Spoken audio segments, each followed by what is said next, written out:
So, isn't it questionable that the same government and minister that said 20 million out of 30 million students drop out after primary school and never make it to secondary school suddenly announces an 82% fee hike on WAEC and NECO from 27 and 30,000 to 50,000 naira on the remaining fraction that actually made it to the senior secondary school? Once more, a clear practical indication that the actual people calling the shots are not your leaders, but their masters in Washington via their proxies like the IMF and the World Bank. But here is what they weren't telling you.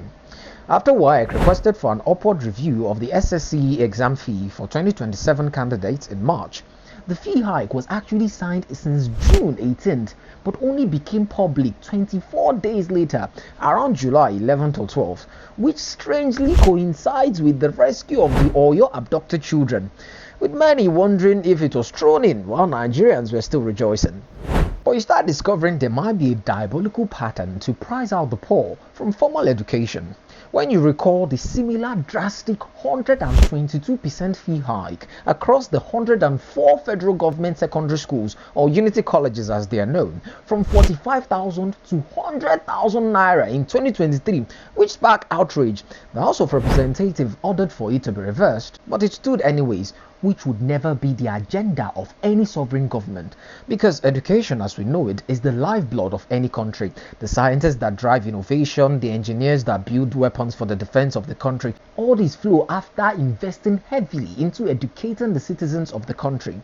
But there are people who would rather we depend on their aids. But a more disturbing fact is the debt crisis. In 2015, WAEC threatened to withhold results from 19 states, over 4 billion naira in unpaid fees. And between 2019 to 2021, the Zamfara, Adamawa, Kano, Gombe, Borno and Niger State owed NECO 1.8 billion naira. The northern states combined owed 2.8 billion naira. By 2023, over 130,000 results were withheld across 8 states that owed WAEC, with Zamfara alone owing 1.6 billion naira debt, inherited across 2 previous administrations, one of which was Bello Matawali, who is now your current Minister for Defense.